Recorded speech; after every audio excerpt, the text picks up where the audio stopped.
Alexis, I know who might have an opinion on this. Mr. Jason Michael Thomas with Urban Ag Indy. He is in our kitchen today. You are a man who's all about food. What is your take on the pancake topping? I'm a little disappointed that no one has said ice cream yet.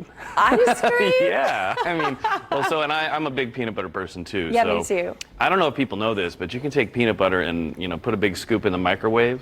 And then you can melt it. Oh, and it like gets really runny, so you can over. kind of drizzle it on stuff. I like that. Yeah. Okay, the simple things. I'm like, why didn't I So think then about a little that? ice cream and then maybe that peanut butter drizzled on top. Look at you. And I then- bet if it was a Jason Michael Thomas creation, it's like artsy and beautiful. I would try. I would do what I could do. Okay, so Yeah. I said during Daybreak that I didn't want to tell people what you were making because I didn't know how to pronounce it. Now, if I look at this word, Jason, it looks like huitlacoche. Yeah, that's not too bad. That's not too bad. And that's not too good, It's right? not too bad. How do you pronounce that? So the Mexican term for it is huitlacoche. Huitlacoche. Huitlacoche? So if you can remember just wheat, Okay, it's wheat. not at all wheat, it's corn. So it's H-U-I-T, so wheat. that's pronounced wheat. And that's funny because that's sort of like the French pronunciation. That means eight in French, but nothing to do with Spanish, with Mexican Spanish, but wheat la coche. So it's really Huitlacoche. Yeah. It's pretty. It's a nice It's word. pretty. Oh, Jason, let's just go and have a little huitlacoche. Yeah, absolutely. If you call it what we call it in the United States, people are a little scared of it. So Oh, it's what called is corn. that? People call it corn smut. And there are a lot Well, of that farm. doesn't sound as pretty. Corn smut, that sounds awful. Yeah, so I talked to Jennifer at My Dad's Sweet Corn. I was like, do you have any? Yeah. Because yeah.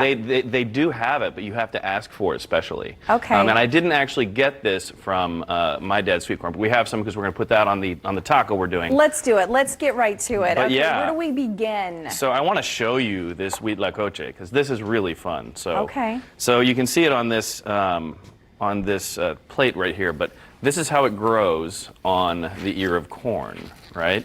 So if you look in here, It grows on the ear of corn? yes. So the fungus enters through the silk, right? So now if I saw this, I would think something's wrong with the corn. Oh, you totally would. Throw it away. Everyone does. Throw it away. Yeah. So, you think about the first, there's a long history to it. So it's definitely an Aztec dish.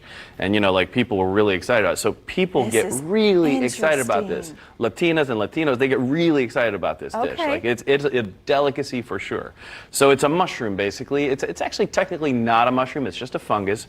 But if you think of it as a mushroom, it makes it a lot more delightful to It makes enjoy. it better, right? And then you can call it the corn truffle. The corn I mean, truffle, I and it's consider it to so be fancy. Yeah, I consider it to be the morel of summer. Like it is Oh. that rare and delicious. So what makes it grow on one ear of corn versus not another? Really, it just depends on whether or not the spores can get in there, right? So the spores enter here, and you can see this is growing all the way down, and so you can pluck these off. Yeah, look at and as this, you can you guys. see, and it's like I'll put it right down on the plate here. Pluck them off, and then you just treat them like a mushroom. It's that simple. Do they taste like a mushroom? Like, do they have that They do. texture? They do. It's a really earthy and delicious flavor.